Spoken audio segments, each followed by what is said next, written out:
Hi friends, எல்லாருக்கும் வணக்கம். சாந்தஸ் YouTube channel உங்களை அன்புடன் வரவேற்கிறேன். இப்போ நம்ம இந்த வீடியோவில் எதை பற்றி பார்க்க போறோம்னா, இப்போ சேவல் கோழிங்க வந்து நல்லா ஸ்ட்ரென்த்தாக இருக்கிறதுக்கு ஒரு தீவனம் ஒன்று இருக்குது. அந்த தீவனம் என்னன்னு பார்த்தீங்கன்னாக்கா, நம்ம வந்து வீட்டில் களி செஞ்சு நம்ம சாப்பிட்றோம் பார்த்தீங்களா. பழைய காலத்தில் வந்து களி தான் நல்லா சாப்பிட்டா நல்லா ஸ்ட்ரென்த்தாக இருக்கும். கோழிங்களுக்கும் அந்த மாதிரி தான் கொடுத்துருந்தாங்க. இப்போ அந்த மாதிரி வந்து பார்த்தீங்கன்னா, நம்ம கோழி சேவல் கோழிங்களுக்கு வந்து களி ஒன்று நம்ம ரெடி பண்ணுறது நம்ம ஏரியாவில் நம்ம கொடுக்குறோம். அது எப்படின்னு சொல்லிட்டு பார்க்க போகிறோம். அதுக்கு முன்னாடி இப்போ தான் வந்து சாந்தஸ் யூடியூப் சேனலை சப்ஸ்கிரைப் பண்ணிடுங்க. அப்படியே கூட இருக்க பெல் ஐக்கானை டச் பண்ணிவிட்டு ஆல்ன்றதையும் டச் பண்ணிவிடுங்க. அப்போ தான் வந்து நான் போடக்கூடிய ஒவ்வொரு வீடியோ வந்து உங்களுக்கு நோட்டிஃபிகேஷன் வரும். வாங்க வீடியோக்குள்ள.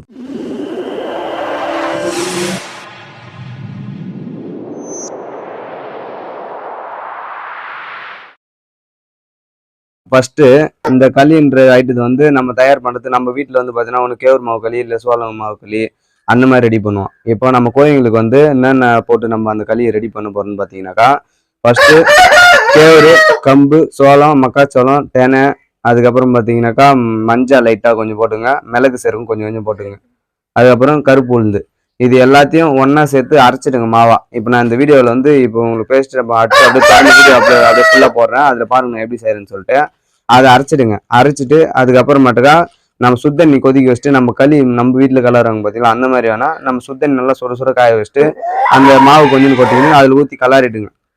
கலரிட்டு அதுக்கப்புறம் அந்த மாவை எடுத்து நம்ம அப்படியேவும் கொடுக்கலாம். இல்லைன்னு வச்சுக்கிங்களா, நம்ம இது இருக்குது பாருங்க, நம்ம டீ கடையில் வந்து லாஸ்ட்டாக வந்து அந்த ஏடு பால் ஏடு எல்லாம் வந்து டீ கடையில் நிறைய வேஸ்ட் ஆகிடும். அந்த ஏடு போயிட்டு நீங்கள் கேட்டு வாங்கிட்டு வந்து அந்த இதில் வந்து தொட்டு தொட்டு சாப்பிட வச்சுருங்க. நீங்கள் ஒரு இந்த மாதிரி வந்து எடுத்து கொடுத்தீங்கன்னாக்கா சேவல் வந்து நல்லா ஸ்ட்ரென்த் ஆகிடும்.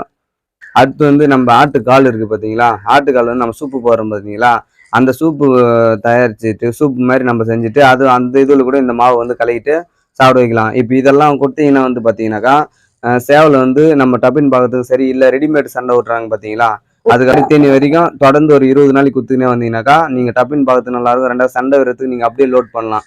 சேவல் வந்து நம்ம இந்த களி மாவு நான் சொல்கிற மாதிரி குத்துன்னு வந்தீங்கன்னாவே அடுத்தடுத்து நம்ம சண்டை விடுறதுக்கும் சரி, சேவல் ஸ்ட்ரென்த்தாக இருக்கிறதுக்கு எல்லாத்துக்குமே நல்லாயிருக்கும்.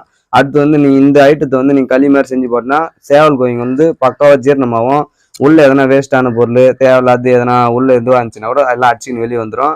அதேமாரி சேவல் வந்து டல்லாக இருக்கும் பாருங்க, இந்த சண்டைக்கு போயிட்டு வந்து ரொம்ப வீக்காக இருக்கும். அந்த டைமில் வந்து தொடர்ந்து டெய்லியுமே கொடுக்கலாம். 4 நாள் 3 நாள் 5 நாள் கூட, வாரத்தில் 2 நாள் கொடுக்கலாம். நீங்கள் இந்த மாதிரி சேவலுங்க வந்து தொடர்ந்து அதே கொடுக்கலாம். ஜீரணம் சூப்பராகவும் சேவல் வந்து டக்குன்னு வந்து ரிக்யூர் ஆகி ரெடி ஆகி வரும் பக்காவாக. நம்ம இதில் இது பண்ணுற வந்து சோளம், அடுத்து வந்து கொள்ளு. இது சோளம் வந்து இது 1 கிலோ, கொள்ளு வந்து 1/2 கிலோ. அடுத்து வந்து கருப்பு உளுந்து வந்து இது ஒரு 1/2 கிலோ, மக்காச்சோளம் வந்து 1 கிலோ, தெனை வந்து 1/2 கிலோ, அதாவது கேவுரு இது வந்து கம்பு, கேவுரு கம்பு வந்து இது கணக்கு கிடையாது. நீங்கள் இது 1 கிலோ போட்டீங்கன்னா இது 2 கிலோ, இது 2 கிலோ போடலாம். இல்லை இது 1 கிலோ போட்டுன்னு இது 1 கிலோ போட்டு இந்த கேவுரு கம்பு வந்து பார்த்தீங்கன்னா 2 கிலோ போட்டுக்கலாம். இந்த மாதிரி போட்டு அதுக்கப்புறம் லைட்டாக வந்து மிளகு சீரகம் கொஞ்சமாக போட்டுக்குங்க. கெடாமல் இருக்கும். இந்த எறும்பெல்லாம் ஏறாது. கொஞ்சம் ரொம்ப நாளைக்கு வச்சுருந்தாலும் இதுவாகும். இப்போ இது எல்லாத்தையும் எடுத்து ஃபஸ்ட்டு வந்து போட்டு எல்லாத்தையும் அரைச்சிடுங்க.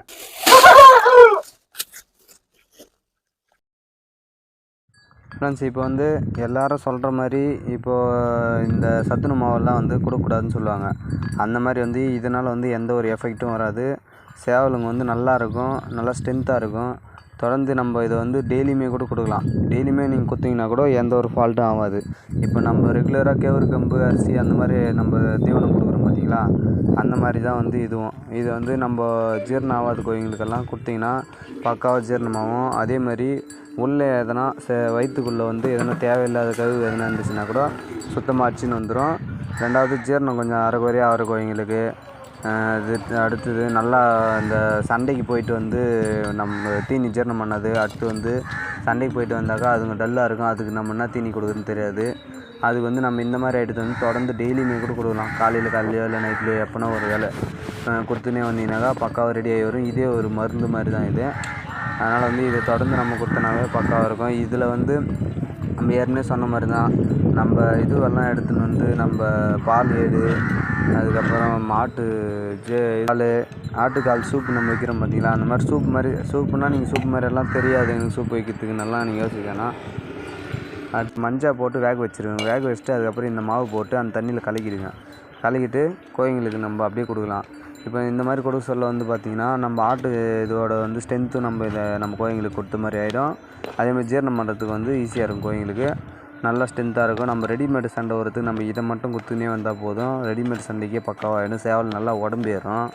அதேமாரி நல்லாயிருக்கும் சேவலும். இப்போ வந்து பார்த்திங்கன்னா நம்ம இந்த மாவு வந்து எப்படி கலக்கிறதுன்னு சொல்லிட்டு பார்த்திங்கன்னா முதல்ல ஃபஸ்ட்டு வந்து இந்த மாவு வந்து அரைச்சின்னு வந்துட்டிங்களா, அதுக்கப்புறம் ஒரு டம்ளரில் எடுத்து ஒரு அளவாக எடுத்து போட்டுக்கணும். ஒரு டப்பாவில் எடுத்து போட்டுக்கின்னு அதுக்கப்புறமேட்டா சுத்தண்ணி வந்து நல்லா காய வச்சுருங்க. ஏன்னா கொஞ்சம் லைட்டாக காய்ஞ்சாக்கா அந்த மாவு வேகாது நம்ம ஊற்ற சொல்ல. அதனால் வந்து நல்லா காய வச்சுருங்க. காய வச்சுட்டு அதுக்கப்புறம் அந்த தண்ணி எடுத்து நான் இப்போ இதில் எடுத்து ஊற்றி கலக்கிறேன் பாருங்கள். அந்த மாதிரி வந்து ஊற்றி கலக்கிட்டு நல்லா கொஞ்சம் புதுசாக கலக்கிறவங்க வந்து இப்போ மாவு வந்து ஒரு வாட்டி போட்டிங்கன்னா மறுபடியும் மாவெல்லாம் அதில் போடக்கூடாது. ஏன்னா இந்த மாவு வந்து நம்ம இத்தனி எல்லாத்தையும் சேர்த்து அரைச்சதுனால வந்து பச்சை வாசனை வரும் மாவு. அதனால் ஒரு வாட்டி கொட்டிட்டிங்கன்னா அது சுத்தண்ணி ஊற்றினா அந்த வாசனை வந்து இது வெந்துடும் கொஞ்சம் மாவு. அதனால் வந்து மறுபடியும் மாவு போட்டிங்கன்னா பச்சை வாசனை வரும். கோழிங்களுக்கு ஜீரணம் ஆகாது. அதில் அந்த மாதிரி கொடுத்திங்கனாக்கா நல்லா இருக்காது. இப்போ நம்ம இந்த சுத்தண்ணிலே ஊற்றி நல்லா இது பண்ணிங்கன்னா இப்போ புதுசாக கலக்கிறவங்க வந்து பார்த்திங்கன்னா சத்துணவு மாவு கொஞ்சம் எடுத்துக்கங்க. ஃபஸ்ட்டு நம்ம ஊற்றி கலக்கிடுங்க. இலக்கா ஆனாலும் பரவாயில்ல, கொஞ்சம் சுத்தண்ணி ஊற்றி நல்லா கலக்கிறீங்களா, மாவு கலந்துறீங்களா, அதுக்கப்புறமேட்டுக்கா லைட்டாக வந்து இந்த சத்துணவு மாவு அதில் கொட்டிடுங்க. கொட்டிட்டு அப்படியே கலந்துக்கினீங்க கொஞ்சம் கெட்டியாக வந்துடும். கெட்டியாக வந்த பிறகு நம்ம அதை கொட்டி கொஞ்சம் கொஞ்சம் கலர் சொல்லே தெரியும். கரெக்டான நம்ம கையில் எடுத்தால் வந்து ஒட்டக்கூடாது. அப்படியே உருட்டணும். அந்த மாதிரி வந்து கொஞ்சம் கெட்டியான இதில் வந்து எடுத்துக்கின்னு அதுக்கப்புறமேட்டு கோழிங்களுக்கு வந்து நம்ம புதுசாக சாப்பிட்ற கோழிங்களுக்கு வந்து நம்ம சத்துணவு மாவு கொஞ்சம் எக்ஸ்ட்ரா போட்டோம்னா சத்துணவு மாவு தித்திப்பாக இருக்கும்.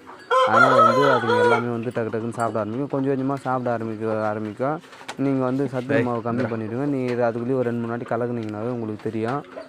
அந்த மாதிரி வந்து இந்த களி மாவு வரைக்குமே கலக்கிட்டு கொடுக்க ஆரம்பிங்க. அதுக்கப்புறம் ஓகே ஃப்ரெண்ட்ஸ், இந்த வீடியோ உங்களுக்கு பிடிச்சிருந்தா உங்கள் ஃப்ரெண்ட்ஸுக்கு ஷேர் பண்ணுங்கள். அப்படியே நம்மளை வந்து சப்ஸ்கிரைப் பண்ணுங்கள். தொடர்ந்து வேறு எதனா வீடியோ உங்களுக்கு தேவைன்னா என்னை கமெண்டில் வந்து சொல்லுங்கள். இந்த மாதிரி இதை பற்றி வீடியோ போடுங்கன்னு சொல்லிட்டு நான் உங்களுக்கு வீடியோ போடுறேன். அதே மாதிரி வந்து பார்த்திங்கன்னா இப்போ நம்ம ஸ்க்ரீனில் வந்து ஒரு வீடியோ வந்திருக்கோம். சேவல் தொடைப்பு எப்படி, அதுக்கப்புறம் இன்னொரு வீடியோ வந்து 2 வீடியோ இப்போ இதிலே வந்து தொடர்ந்து வரும். உங்களுக்கு இதில் எதனா தேவைன்னா போயிட்டு பாருங்கள். இதை ட்ரை பண்ணி பாருங்கள். ட்ரை பண்ணி பார்த்துட்டு எப்படி இருக்குன்னு சொல்லிட்டு கமெண்ட் பண்ணுங்கள். இது மாதிரி வந்து வேறு எதனா வீடியோ உங்களுக்கு போடணுன்னா நம்ம கமெண்டில் வந்து சொல்லுங்கள். இந்த மாதிரி எனக்கு இதை பற்றி வீடியோ போடுங்கன்னு சொல்லிட்டு நான் உங்களுக்கு நெக்ஸ்ட் வீடியோ போட்டு விட்றேன். ஓகே ஃப்ரெண்ட்ஸ், இந்த வீடியோ உங்களுக்கு பிடிச்சின்னா உங்கள் ஃப்ரெண்ட்ஸுக்கு ஷேர் பண்ணுங்கள். தேங்க்யூ. சப்ஸ்கிரைப் பண்ணிடுங்க.